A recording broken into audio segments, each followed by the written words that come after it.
என் பையன் எப்பயுமே ஸ்கூல் விட்டு வரும்போதெல்லாம் எனக்கு ஜூஸ் வாங்கி கொடு ஜூஸ் வாங்கி கொடு கேட்டுக்கிட்டே இருப்பான். நான் வந்துட்டு என்ன சொல்லுவேன், வீட்டில் வச்சுருக்க நீ வீட்டுக்கு வா, நான் வீட்டில் உனக்கு ஜூஸு போட்டு கொடுக்குறேன் அப்படின்னு சொல்லுவேன். நான் என்ன பண்ணுவேன், குளுக்கோஸில் வந்துட்டு ஃப்ளேவர்ஸாக வாங்கி வச்சுப்பேன். அவன் என்ன ஃப்ளேவர் கேட்குறாளோ அதை வந்து நான் போட்டு கொடுத்துருவேன். லைம் கேட்டால் லைம் போட்டு கொடுப்பேன், ஆரஞ்சு கேட்டால் ஆரஞ்சு போட்டு கொடுப்பேன். இன்றைக்கி வந்து எனக்கு ஆரஞ்சு ஜூஸ் வேணும் கேட்டான். ஸோ அதனால் அதுதான் போட்டுட்ருக்கேன். எப்போயுமே பழக்கற்கண்டும் நாட்டு சர்க்கரையை தான் ஆட் பண்ணுவேன். காலி ஆகிடுச்சு, ஸோ அதனால் ஒயிட் சுகர் போடுறேன். ஸோ ஒரு ஸ்பூனு ஆரஞ்சு ஃப்ளேவரில் இருக்க குளுக்கோஸு, ஒரு ஸ்பூன் வந்துட்டு சுகர் ஆட் பண்ணிட்டு, கூரை வீடு இல்லையா இது, எப்பயுமே வந்துட்டு ஜில்லுலே இருக்கும், வாட்டரும் அதே மாதிரி ஜில்லில் இருக்குமா அப்படியே முடிச்சு அதை அப்படியே ஆற்றி கொடுத்துருவேன். நீங்களே பாருங்கள் அவளுடைய ஃபீட்பேக்கை.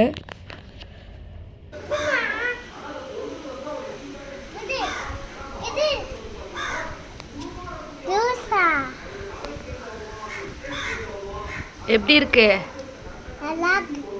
டேஸ்டாக இருக்கா?